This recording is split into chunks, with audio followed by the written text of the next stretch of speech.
बिस्मिल्लाहिर्रहमानिर्रहीम। अस्सलाम वालेकुम नाज़रीन, मैं हूं अहमद फ़वाद और आप देखते हैं मुझे मेरे यूट्यूब चैनल और फेसबुक पेज पर। नाज़रीन, तो तीन बड़ी अहम ख़बरें हैं जो कि आज की इस व्लॉग में मैं आपके साथ शेयर करने जा रहा हूं।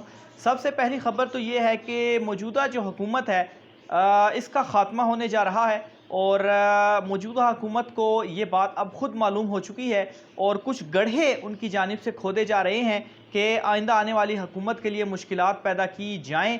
कुछ इस हवाले से एक्सक्लूसिव डिटेल्स आपके साथ शेयर करूंगा। Army chief general Qamar Javed Bajwa साहब की जानिब से बड़ी एक अहम हिदायत जो उनके अफसरान हैं और ख़ास तौर पर जो मौजूदा इस वक्त सनेरियो बना हुआ, इस सनेरियो के ही नतीजे में ये हिदायत सामने आई हैं। ये मामला क्या है और आखिर ये हिदायत क्यों जारी करना पड़ी, इस हवाले से भी कुछ एक्सक्लूसिव डिटेल्स हैं, वो भी आपके साथ मैं शेयर करूँगा। और आखिर में नाज़रीन, जो ज़िमनी इंतखाबात होने जा रहे हैं, मरियम नवाज़ भी इन ज़िमनी इंतखाबात में कंपेन के लिए कूद पड़ी हैं, लेकिन इस कंपेन का जो आगाज़ है नाज़रीन लोटों से हुआ है और जो उनके अपने उम्मीदवार हैं वो कंपेन कर नहीं पा रहे। ज़िमनी इंतखाबात में इस वक्त क्या सिचुएशन चल रही है, इससे रिलेटेड भी कुछ एक्सक्लूसिव डिटेल्स हैं, वो भी आज की इस व्लॉग में मैं आपके साथ शेयर करने जा रहा हूँ। सबसे पहले नाज़रीन, मैं आपको आगाज़ जो है वो ज़िमनी इंतखाबात से ही करता हूँ, फिर आगे चलकर जनरल बाजवा और मज़ीद जो डिटेल्स हैं उस हवाले से आपको बताता हूँ। तो मामला नाज़रीन कुछ इस तरीके से है कि सबसे पहले तो इमरान खान साहब ने ज़िमनी इंतखाबात भरपूर लड़ने का फ़ैसला किया है और ख़ुद इस कंपेन में उतरे हैं। और इमरान खान साहब ने इसमें 7 से लेकर 15 तारीख़ तक इमरान खान साहब कुल 16 मकामात के ऊपर जो मुख्तलिफ़ जलसे हैं वो करेंगे। और ज़ाहिर सी बात है, ये जो जिन जिन इलाकों में ज़िमनी इंतखाबात होने जा रहे हैं, इन्हीं इलाकों में ही ये जो जलसे हैं वो किए जाएंगे या अवामी इज्तिमा जो हैं वो होंगे और इमरान खान साहब उनसे खिताब करेंगे। इसके अलावा इन हलकों में भरपूर पाकिस्तान तहरीक इंसाफ की कंपेन जारी है, यहाँ तक कि जो सीनियर लीडरशिप है वो ख़ुद इसके अंदर इन्वॉल्व है और ये कंपेन जो है वो कर रही है। दूसरे नंबर पर नाज़रीन माफ़ कीजिएगा, दूसरे नंबर पर नाज़रीन इमरान खान साहब को इमरान खान साहब को देखते हुए मरियम नवाज़ जो हैं उन्होंने भी चूँकि अपनी एक पार्टी के अंदर चूँकि उनकी वैल्यू नहीं है, तो खैर उन्होंने अपनी पार्टी के अंदर अपनी वैल्यू भी बनाना होती है, तो उन्होंने क्या किया है कि वो भी अब कूद पड़ी है मैदान में कि इस ज़िमनी इंतखाबात में अपने उम्मीदवारों की कंपेन वो चलाएंगी। और अभी मरियम नवाज़ ने कंपेन का ऐलान किया था और एक रैली जो है वो नून लीग की जानिब से निकाली गई थी और उस रैली का जो अपने हलके के अंदर इस्तकबाल हुआ था नाज़रीन, वो लोटों के नारों से किया गया।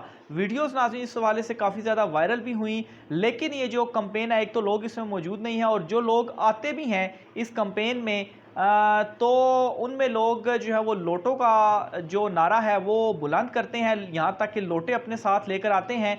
और हलके में इस वक्त, बल्कि सारे हलकों में इस वक्त सिचुएशन ये है कि जो इनके उम्मीदवार हैं नून लीग के वो कंपेन नहीं कर पा रहे क्योंकि लोग इनकी सुन नहीं रहे।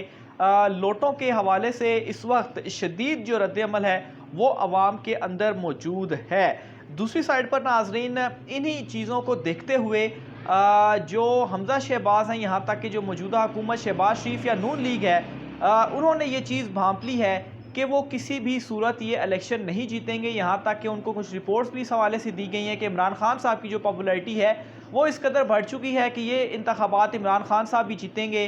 आप जो है वो कोई भी नशिस्त जीतते हुए नज़र नहीं आ रहे, लेकिन कई जगहों पर आप मुकाबला जो है वो वहाँ पर कांटे का होगा और इसके नतीजे में हो सकता है कि आप भी कोई नशिस्त जीत सकें। तो इस नतीजे में हमज़ा शहबाज की जानिब से क्या किया गया है कि जो एक टाइम बम होते हैं वो लगाए जा रहे हैं और इसी वजह से ही एक तो नाज़रीन सब्सिडी का ऐलान किया है कि जो 100 यूनिट से कम जिसका बिजली का बिल होगा उसको वो सब्सिडी दी जाएगी। अब ये सब्सिडी किस तरीके से दी जा रही है, इसमें दो सवाल ये पैदा होते हैं कि ऑलरेडी एक तो इमरान खान साहब ने जो पेट्रोलियम मसनूआत पर जो सब्सिडी दी थी वो आपने कैंसिल की कि IMF की वजह से हम कैंसिल कर रहे हैं, उनके साथ मुआहदे हैं, तो फिर ये सब्सिडी आप किस तरीके से दे रहे हैं। गालबन कोई 100 अरब की जो सब्सिडी है वो दी जा रही है। और फिर इसके अलावा यहाँ पर एक और सवाल ये भी पैदा होता है कि क्या ये जो इन्होंने सब्सिडी दी है, क्या बजट में इस चीज़ का ऐलान किया गया? नहीं, बिल्कुल नहीं किया गया। फिर वफाकी हुकूमत से भी इन्होंने मंजूरी नहीं ली, तो ये चीज़ साफ ज़ाहिर। अच्छा, फिर इसके अलावा एक और चीज़ भी इन्होंने की है कि कोई $1 अरब के करीब, अभी जो हमें डिटेल्स मालूम हुई हैं कि गालबन कोई $1 अरब के करीब जो महंगी तरीन LNG है उसकी ख़रीदारी के लिए जो टेंडर हैं वो भी जारी किए जा रहे हैं, ताकि इस लोड शेडिंग के ऊपर जो है वो काबू पाया जाए। और ज़ाहिर सी बात है, जब ये सारा कुछ किया जाएगा प्रोसेस, या ये जो सब्सिडी और ये जो महंगी तरीन LNG है, ये इन्होंने सारा काम तो इन्होंने कर दिया, लेकिन पेमेंट्स कौन करेगा? जो आगे आने वाली हुकूमत है वो ये चीज़ करेगी। और महंगी तरीन LNG लेने की क्या ज़रूरत है? बहरहाल इन्हें ये चीज़ पता चल चुकी है कि इन्होंने वापस आना नहीं है, और पंजाब की जो इनकी हुकूमत है वो चली गई है, और पंजाब के बाद वफाक भी इनके हाथों से चला जाएगा। और 13 दिन बाद इलेक्शन है, और आप ये समझें कि 13 दिन के बाद बस इनका आखिरी है और ये फारग होने वाले हैं। और इसी की वजह से ये टाइम बम इन्होंने लगा दिए कि जो आने वाली हुकूमत हो उसको इस कदर मज़ीद मुश्किल हो कि जो अवाम है, या जिस तरीके से अभी इमरान खान साहब को जब 2018 में हुकूमत मिली थी तो इसी तरह की चीज़ें जो है वो इन्होंने की थी, लेकिन इमरान खान साहब ने बड़ी मुश्किल से इकॉनमी को जो सहारा था वो दिया था और राइट डायरेक्शन के अंदर लेकर गए थे। तो बहरहाल ये सिर्फ़ और सिर्फ एक ज़िमनी इंतखाबात और आगे आइंदा आने वाली जो हुकूमत है उनको टाइम बम लगाने के लिए ये जो इक़दाम है वो इनकी जानिब से किए गए हैं, क्योंकि ये ज़ाहिर सी बात है, कौमी ख़जाने में अगर कुछ नहीं है तो ये सारी चीज़ें आप कहाँ से दे रहे हैं। आखिर में नाज़रीन, army chief general Qamar Javed Bajwa साहब के हवाले से भी कुछ तफसीलात आपके साथ में शेयर करता चलूँ तो आर्मी चीफ साहब की जानिब से बड़ी एक अहम हिदायत जो है वो जारी की गई हैं, और ये एक स्टोरी है सीनियर सहाफ़ी अंसार अब्बासी साहब। खैर, इनके साथ इख्तलाफ और चीज़ें वगैरह बहुत सारे नाज़रीन की वो अपनी जगह पर, लेकिन ये काफ़ी ज़्यादा बहस का मौजू भी बनी हुई है। आर्मी चीफ साहब की जानिब से फ़ौज और ISI को सियासत से दूर रहने की हिदायत जो हैं वो जारी की गई हैं। अब नाज़रीन, यहाँ पर एक सवाल बिल्कुल जहनों में उठता है, जो कि इन्होंने अपनी स्टोरी में भी अपनी जो इन्होंने ये स्टोरी पब्लिश की है कि आर्मी चीफ ने हिदायत की है, तो क्या कोई मुदाखलत हो रही थी या कोई राब्ते हो रहे थे तो उन्होंने ये हिदायत की हैं कि सियासत से दूर रहे? तो खैर, ये स्टोरी जो है वो मैं मज़ीद आपके सामने चलता हूँ, क्योंकि इसके अंदर और भी बहुत सारी जो अहम चीज़ें हैं वो दी गई हैं।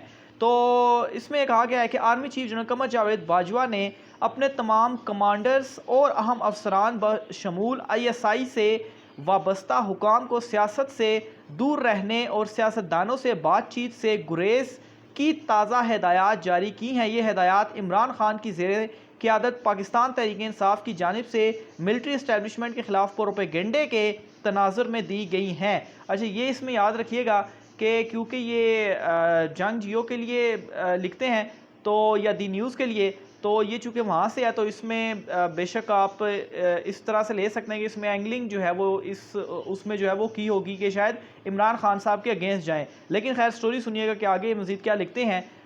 मज़ीद इसमें कहा गया है कि जिसमें ISI के बाज़ ओहदेदारों पर इल्ज़ाम आयद किया गया है कि वो पंजाब में आइंदा ज़िमनी इंतखाबात में तहरीक इंसाफ को नुकसान पहुँचाने के लिए सियासी जोड़ तोड़ कर रहे हैं। दिफाई ज़राए ने इन इल्ज़ामात पर अफसोस का इजहार करते हुए कहा है कि ISI के सेक्टर कमांडर, जिन्हें PTI के रहनुमा बदनाम कर रहे हैं, 15 दिन से ज़ायद अरसे से लाहौर में मौजूद ही नहीं और वो पेशा वराना काम के सिलसिले में इस्लामाबाद में हैं। PTI के रहनुमा और साबिक़ वज़ीर सेहत पंजाब डॉक्टर यास्मीन राशिद ने हाल ही में इनका नाम लेते हुए इन पर इल्ज़ाम आयद किया था कि वो पंजाब के आइंदा ज़िमनी इंतखाबात में सियासी जोड़ तोड़ में मुलविस हैं। इसके अलावा यास्मीन राशिद ने साबिक़ वज़ीर ख़ारजा और PTI के डिप्टी चेयरमैन शाह महमूद कुरैशी ने इल्ज़ाम आयद किया था कि कुछ नादीदा क़ुव्वतें PTI के ख़िलाफ़ सूबे में ज़िमनी इंतखाबात पर असरअंदाज होने के लिए सरगर्म हैं। हाल ही में PTI के चेयरमैन इमरान खान साहब ने भी इसी तरह की चीज़ें कहीं।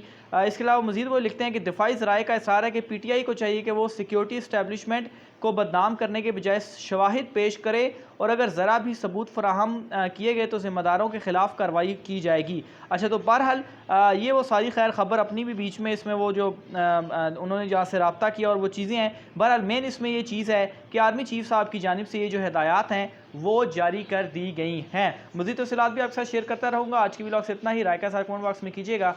मुझे इजाज़त दीजिए। अल्लाह।